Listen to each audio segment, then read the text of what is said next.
This morning we're going to fish Williams Fork. I'm going to leave the house here soon. I got all the bait and everything I need. Hope we do well out there today. Thank you for watching. The snow today is kind of tricky. We have 10 inches of ice, but we have snow on top and a slushy layer of 4 inches below the snow before you get to the ice. So it's going to be tricky walking around here today. We're in 15 feet of water. We're going to keep going out a little further until I get to 60. It's been really hard to walk on the snow. It's really dark out here, so it's a little bit hard to see. But I walked about 8 yards from the boat ramp straight out. I'm looking for 60 to 65 feet of water. So we're going to use our handy fish finder and my hand auger. Try to make a hole right here and check the depth. So you can see, I'm going to go ahead and do this for you and show you what I mean. Now there is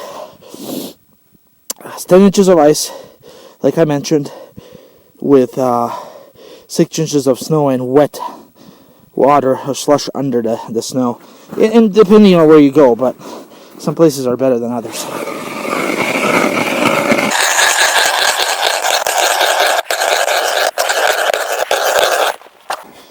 Alright, let's check our depth with this awesome all-around fish finder.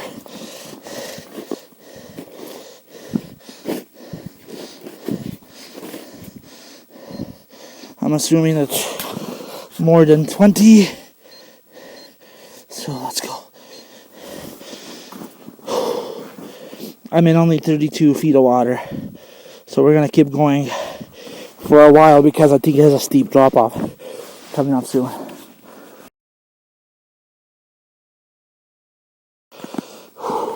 I am sick of making holes. This is tiring work, so hopefully we have our depth here.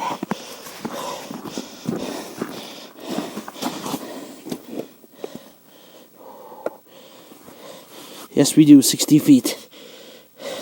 Trying to mark fish for the last hour.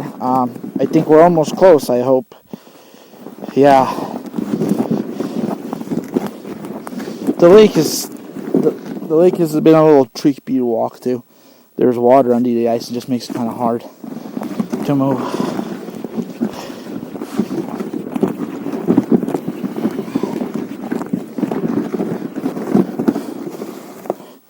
Now I'm gonna go to this area. There's that boat ramp earlier we were talking about. What I'm gonna be using today is a glow-in-the-dark tube jig, about 3 inches, with a piece of sucker meat right there. I got a medium heavy rod with a wonderful reel here. I'm at 66 feet of water. I'm gonna go to the bottom and then come back up a little bit. Alright guys, I'm marking some finally. I am marking some. Oh, here we go. Marking another. Oh, yeah, yep. There's a line. There's a fish circling me. So what you want to do is you want to get a little bit above them and away from them, make it chase it. See how there's two lines there just intertwining with each other? There's a fish right on top of me. So I'll do my best to coax a bite out of it. Sometimes you have to like lightly, aggressively jig it. Sometimes give it a good pull. I'm going to keep raising away from it. And eventually we'll hook into it. I think we got a fish, guys. Yep. Let's see. Not big, but a fish.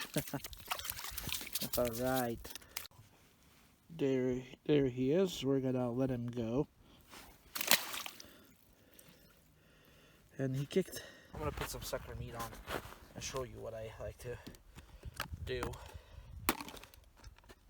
Couple suckers here.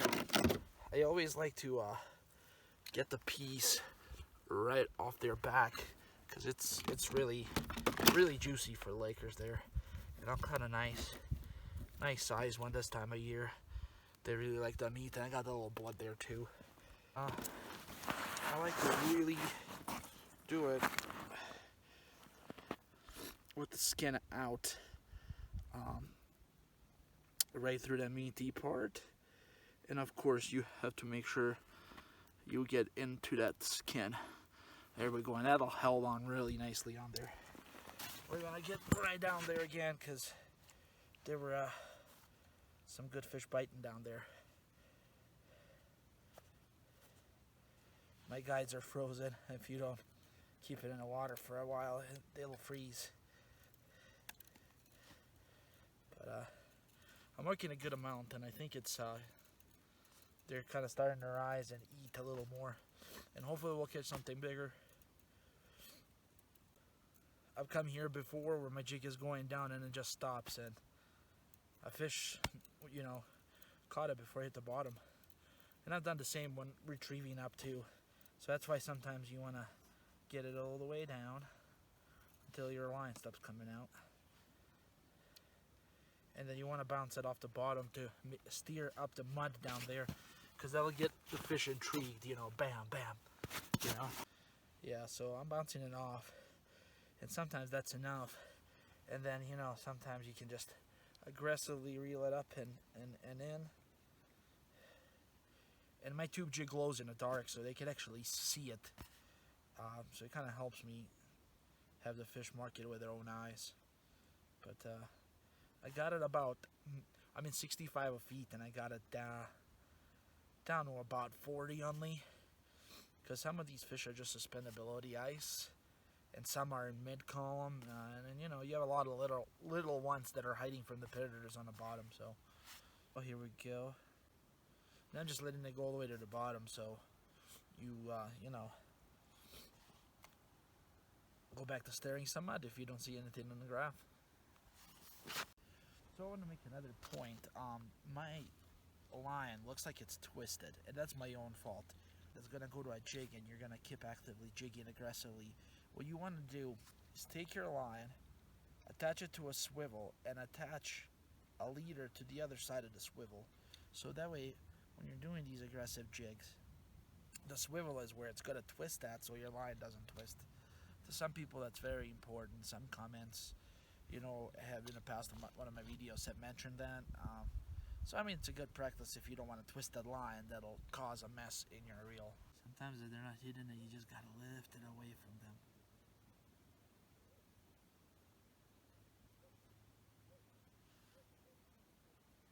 Here we go. Okay. Now I'm going to go back to the bottom and bounce. Maybe I can get its attention.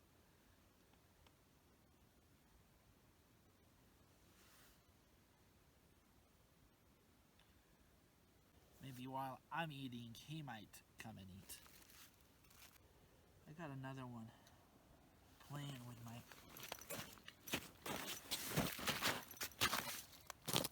Oh, he got off.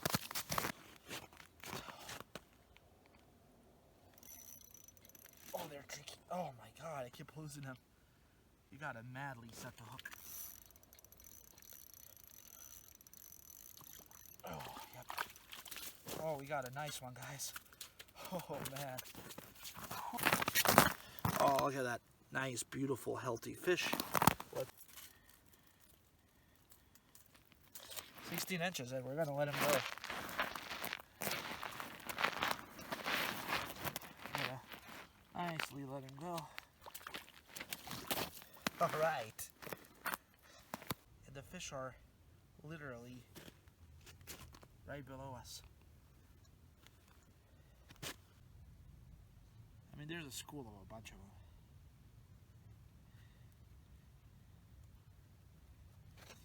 See, that's when they're chasing, but then I'm gonna drop it down again, and there is a bigger fish down there.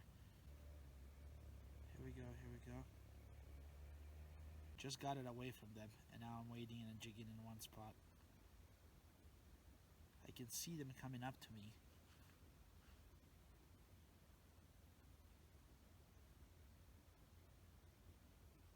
I can feel them tapping. They're all over the bottom and high.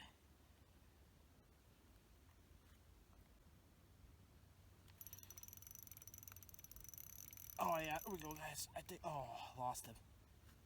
Easy to lose these fish, but it seems like if they didn't get it that first time, they want to come back and get it the second.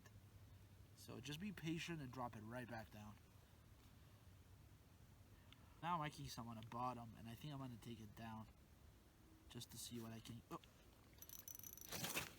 Oh man, see, it hit me right as I was going towards the bottom. Oh man, they just don't give up. I wanted to chase it. You wanted to chase it because they don't like just sitting there and taking it. And when you set the hook, just give it a lot of power because it has to puncture through their thick jaw. See? I didn't do a good job there. Alright guys, we got another one, but somehow I snagged him by the butthole. So we're gonna return him. I'm gonna injure him a little bit, but I don't keep these guys, so let's release him. He's got quite a little belly. I can actually feel a crawfish in there.